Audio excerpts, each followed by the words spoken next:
Shalom sahabat RPKM yang diberkati oleh Tuhan. Puji nama Tuhan, kembali bertemu dengan saya, Pendeta Berbastian Putra dalam program RPKM, Renungan dan Pengajaran pada Rasul Ministry. Saya percaya melalui channel RPKM, Bapak Ibu sudah banyak diberkati dan juga dengan mendengarkan RPKM ini, saudara bukan saja diberkati, tapi juga ingin menjadi sebuah berkat bagi orang lain. Silakan terus dibagikan ya supaya lebih banyak lagi orang lain diberkati. Baik, Bapak Ibu, saudara kasih Tuhan, sahabat RPKM, saya berdoa dimanapun saya berada dalam keadaan sehat dan diberkati oleh Tuhan. Dalam kesempatan ini, topik pembelajaran kita adalah nama Tuhan yang benar menurut Alkitab. Nama Tuhan yang benar menurut Alkitab. Jadi, seringkali sampaikan kalau kita mau belajar tentang Tuhan, kita harus menggunakan Alkitab sebagai sumber utama, bukan kitab suci yang lain atau buku-buku lain.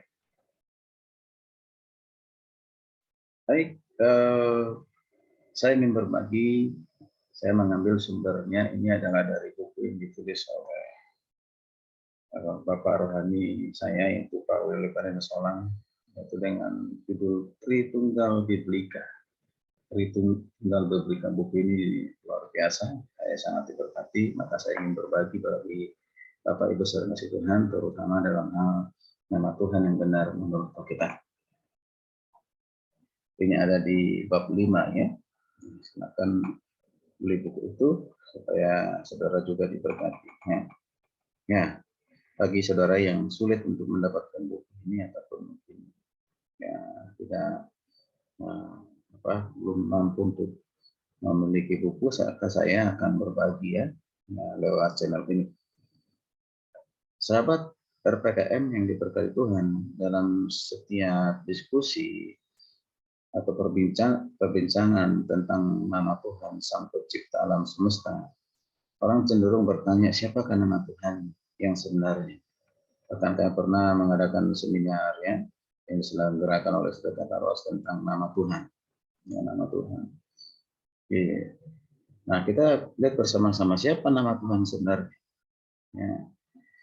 Demikian juga Saudara kasih Tuhan melalui webinar yang ada sering membicarakan siapa sebenarnya nama Tuhan. Ya. Hal yang sama sebenarnya terjadi zamannya Musa ya. Zamannya Musa itu pada saat Musa dikatakan dan ini dengan drama semak duri berapi di Gunung Horeb.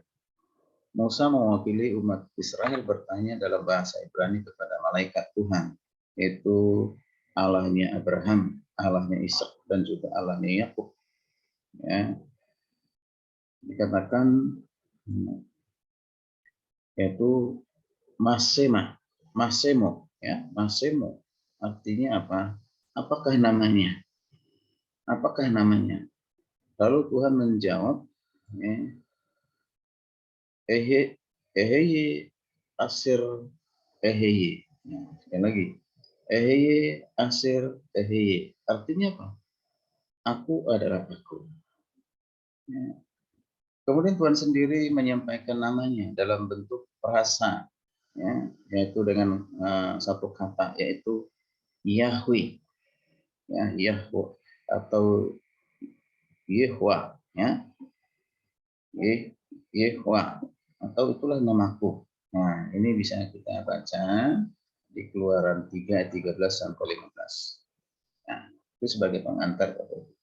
Jadi juga pada masa kini nama Tuhan juga menjadi sangat ya krusial dan penting untuk dibahas dan juga dijelaskan secara tuntas.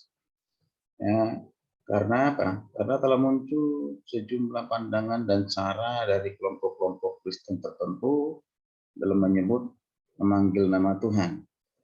Ya, jadi saya mengatakan bahwa nama Tuhan itu hanya Yahweh saja.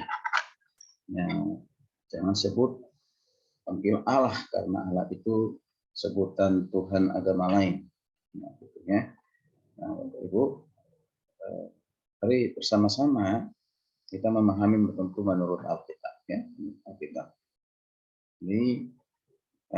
Jadi Kristen Indonesia itu memanggil atau menyebut nama Sang Pencipta itu dengan ada sebutan Tuhan, sebutan Allah, ya, Allah, ya, bukan sebutan yang lain, ya, atau menyebut Sang Juru Selamat dengan nama Kristus, ya. Kemudian komunitas Kristen yang berbahasa Inggris di seluruh dunia memanggil dan menyebut nama Tuhan itu dengan apa? Sebutan Lord atau God, kan? Sedangkan Juru Selamat yang mereka panggil Jesus Christ, ya. Namun ada kelompok Kristen lain di Indonesia dan beberapa negara tertentu memanggil Sang Pencipta dengan sebutan apa? Dalam bahasa Ibrani yaitu Yahweh Elohim, ya, Yahweh Elohim. Sedangkan Sang Penebus mereka panggil dengan nama apa? Yosua Hamashiach. Yosua Hamashiach. Jadi Bapak Ibu, jadi fenomena penyebutan nama Tuhan yang berbeda-beda tersebut belum termasuk jenis-jenis sebutan nama Tuhan di dalam berbagai bahasa daerah, ya. Ya, berbagai bahasa daerah ada lagi panggilannya. Ya, di Indonesia ini kan banyak suku dan juga banyak bahasa. Karena setiap suku punya nama sendiri untuk memanggil nama Tuhan. Jadi istilah atau sebutan nama Tuhan yang mana dianggap paling benar, gitu ya. Sekali lagi, istilah atau sebutan nama Tuhan yang mana yang dianggap benar? Nah, tentu jawabannya ialah nama Tuhan yang hanya diajarkan oleh Alkitab sebagai firman Allah yang tanpa salah. Ya, Alkitab sebagai firman Tuhan yang tanpa salah, sebagaimana yang akan kita dengar bersama-sama melalui channel RPKM ini, ya. Jadi nanti akan sampaikan nama Tuhan menurut Alkitab, ya, nama Tuhan menurut Alkitab. Itu tidak bisa disampaikan satu sesi, kita harus nanti dibagi dan dengan beberapa sesinya, karena ikuti terus supaya kita diberkati. Jadi nama Tuhan yang benar yang dimaksud dalam pembahasan kita atau dalam pembelajaran kita adalah nama Tuhan Sang Pencipta alam semesta yang dikenal dan dipakai oleh orang percaya itu berdasarkan apa? Kebenaran Alkitab. Sekali lagi, sumbernya adalah Alkitab, ya, bukan kitab suci yang lain. Nah, sebab itu semua penggunaan nama Tuhan yang hanya didasari oleh praduga ataupun pandangan pribadi atau kelompok tertentu adalah ya tidak menjadi pertimbangan utama, ya, tidak, ya. Jadi itu bukan itu, ya. Kemungkinan itu adalah ada kekeliruan, kesalahan, ya. Nah, sebab nama Tuhan yang didasari oleh persepsi subjektif, ya, telah pasti sangat bertentangan dengan kebenaran Alkitab dan tidak sesuai dengan nama Tuhan yang sebenarnya. Sahabat RPKM yang diberkati Tuhan, polemik doktrinal tentang penggunaan nama Tuhan sering menjadi pembicaraan dalam gereja, pembahasan dalam gereja ataupun kekristenan di masa kini di Indonesia, ya. Ya, permasalahannya ialah siapakah nama Tuhan yang benar dan siapakah nama Sang Pencipta, siapakah nama Juru Selamat menurut Alkitab. Apakah nama Sang Pencipta adalah Yahweh Elohim atau Tuhan Allah? Dan apakah nama Sang Juru Selamat ialah Yosua Hamashiach atau Yesus Kristus?